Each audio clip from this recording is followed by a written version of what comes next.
Haleluya, haleluya.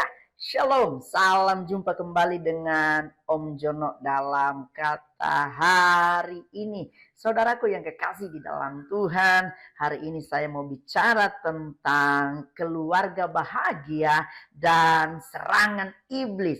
Karena beberapa hari yang lalu saya melihat di media sosial, khususnya TikTok, tentang kasus keluarga yang menimpa seorang apologet Kristen yang bernama Bang RK. Ini sangat miris, saudaraku yang kekasih di dalam Tuhan, karena salah satu strategi setan di akhir zaman, dia adalah menghancurkan keluarga. Kenapa? Karena keluarga yang tidak bahagia hanya akan merusak generasi. Dan saudaraku yang kekasih di dalam Tuhan, kita bisa belajar dari kasus Bang RK ini.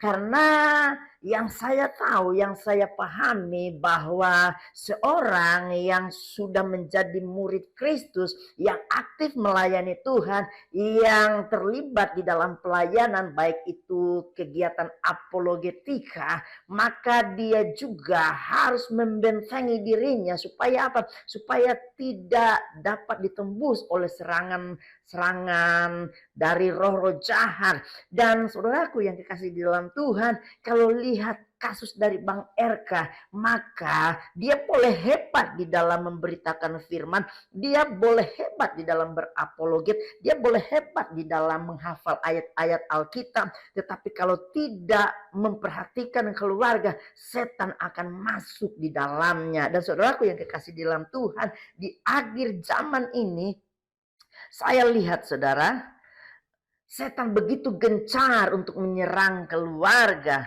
Dan saya percaya bahwa keluarga yang ada di dalam Kristus itu selalu dinaungi, selalu dilindungi, dan selalu dijagai oleh Tuhan. Karena saya yakin betul Alkitab berkata Tuhan menyertai setiap kehidupan kita. Makanya saya beri judul keluarga bahagia dan serangan iblis. Penting untuk kita ketahui bahwa di akhir zaman keluarga Kristen menghadapi serangan-serangan yang nyata. Namun fondasi yang kokoh di dalam Tuhan membuat keluarga tidak hanya bertahan, tetapi juga siap menjadi berkat bagi generasi-generasi berikutnya. Haleluya. Mari kita baca Alkitab kita di dalam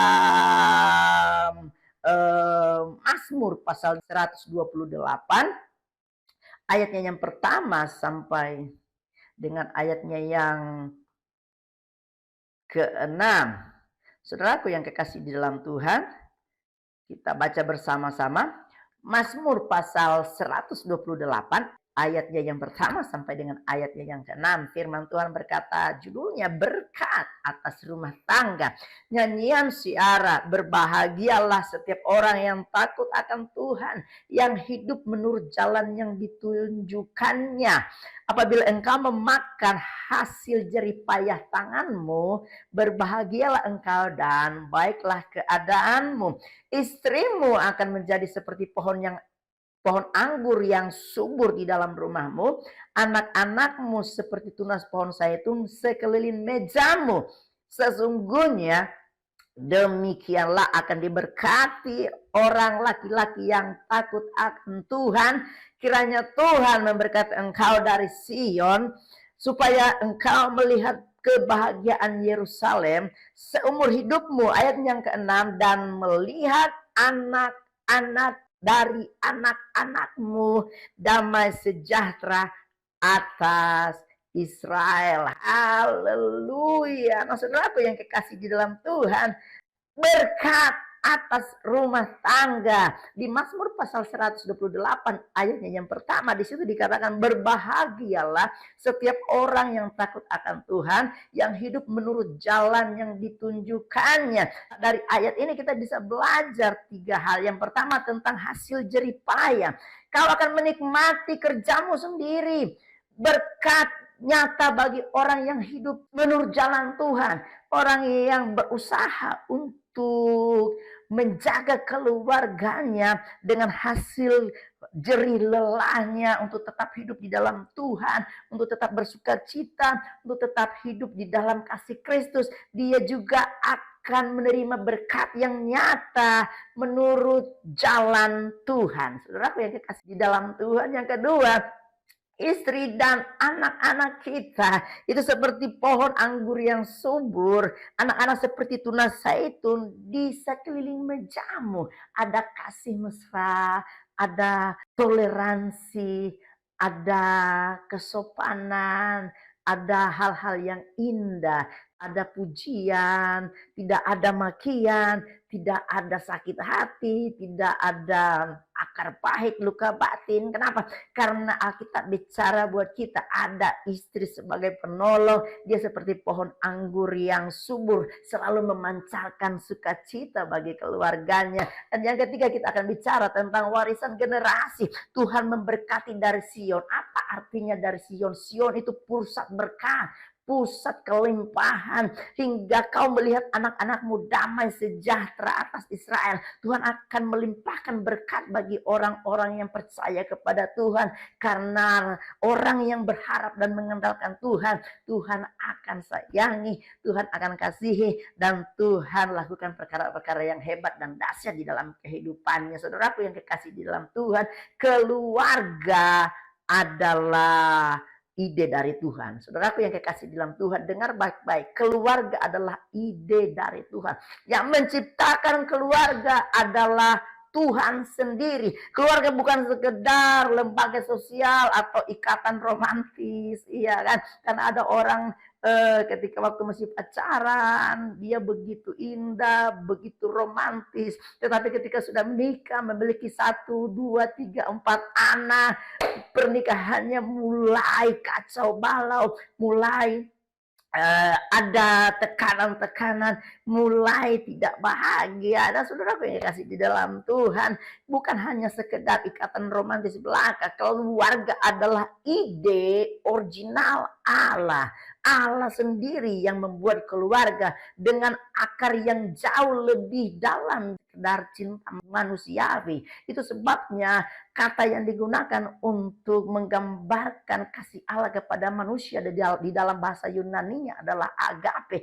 Kasih tidak bersyarat, kasih yang tulus, kasih yang murni, kasih yang jujur, tanpa ada rasa sakit hati, tanpa ada intimidasi, tanpa ada ketakutan. Saudaraku yang kekasih dalam Tuhan, sebagai fondasi yang benar, keluarga Kristen tidak dibangun di atas materi. Dengar baik-baik, engkau boleh kaya, engkau boleh hebat, engkau boleh punya kedudukan atau jabatan yang tinggi, tetapi kalau keluarga hancur percuma. Jadi keluarga Kristen tidak bicara tentang materi saja, tetapi ketiadaan masalah melainkan di atas Allah sendiri. Artinya apa? Artinya tantangan boleh ada, masalah boleh ada, tetapi kita tetap andalkan Tuhan di dalam kehidupan kita. Saudaraku yang kekasih dalam Tuhan, strategi iblis adalah menghancurkan keluarga, karena di sanalah ditransmisikan ke generasi berikutnya. Saudaraku yang kekasih di dalam Tuhan,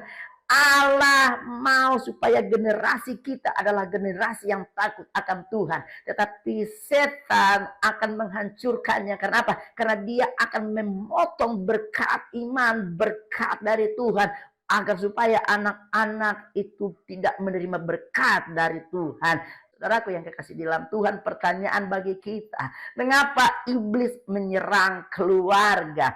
Begini, jika iblis berhasil menghancurkan keluarga, ia secara otomatis juga akan memotong jalur transmisi iman ke generasi berikutnya. Apa yang dimaksud dengan memotong jalur transmisi iman? Artinya apa?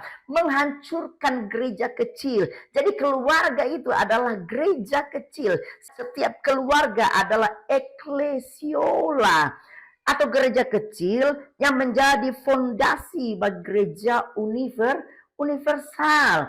Dan saudaraku, kalau di dalam keluarga sudah ada keretakan, maka generasi-generasi berikutnya akan mengalami juga keretakan. Itu sebabnya Alkitab dilarang, Alkitab mencatat bahwa orang Kristen dilarang bercerai. Kenapa? Karena akan mempengaruhi generasi berikutnya. Kemudian melahirkan generasi terluka. Keluarga yang di dalamnya ada kekasaran, ada kekerasan, ada intimidasi, ada KDRT, maka dia akan melahirkan generasi-generasi yang terluka.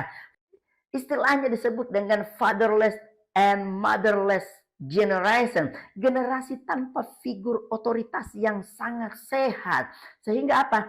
Ada banyak anak-anak muda hari-hari ini kehilangan arah. Karena apa? Karena dia kehilangan figur ayah, kehilangan figur ibu yang menjadi panutan bagi dia untuk hidup di dalam Tuhan. Sehingga karena ketidakadaan panutan tersebut, jangan heran ada banyak anak-anak muda lari ke narkoba, lari ke seks bebas, lari ke drugs, obat-obatan terlarang, bahkan terlibat kasus-kasus pembunuhan, terlibat kasus-kasus perjudian, terlibat kasus-kasus yang lain. Kenapa? Karena dia tidak mendapatkan contoh panutan di dalam keluarga. Dan pada akhirnya merusak tatanan masyarakat. Saudara yang kekasih dalam Tuhan, keluarga yang hancur berdampak langsung pada runtuhnya nilai-nilai moral di masyarakat. Kalau kita lihat hari-hari ini, ada banyak anak-anak muda menjadi begal, menjadi pelaku-pelaku kejahatan, menjadi anak muda yang tanpa arah dan kehilangan kendali atas dirinya. Kenapa? Karena gereja kecil sudah rusak,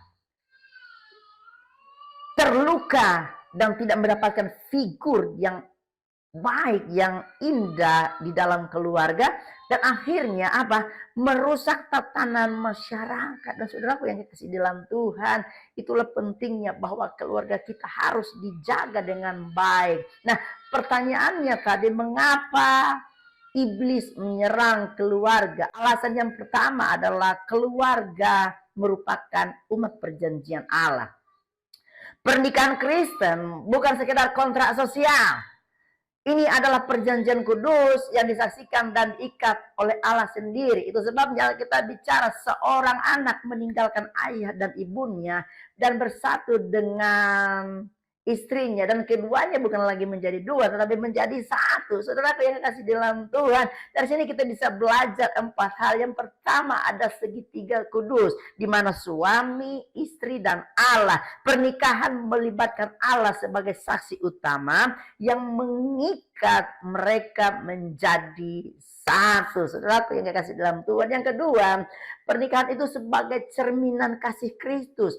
Jadi hubungan suami istri dirancang mencerminkan perjanjian kasih antara Kristus sebagai mempelai pria dan gerejanya. Kita bisa lihat di dalam Efesus 5 ayat 25. Yang ketiga, keluarga juga adalah berkat generasi. Perjanjian Allah mengalir kepada anak cucu hingga beribu-ribu generasi bagi keluarga yang takut akan Dia. Kejadian 17 ayat 7. Dan yang keempat, keluarga juga adalah sebagai umat perjanjian yang kesetiaan mutlak terhadap Allah. Ketidaksetiaan bukan hanya melukai pasangan. Dengar baik-baik, ketidaksetiaan bukan hanya melukai pasangan, melainkan pelanggaran langsung terhadap perjanjian kudus dengan Allah. Nah, alasan yang kedua, mengapa setan ingin menghancurkan keluarga? Keluarga adalah pusat pencurahan berkat-berkat Allah. Dan saya pelajari keluarga sebagai pusat pencurahan berkat-berkat Allah. Di dalamnya ada 4 hal. Yang pertama adalah kehadiran Allah. Yang kedua adalah kerukunan keluarga. Yang ketiga adalah mesbah doa. Dan yang keempat adalah warisan generasi.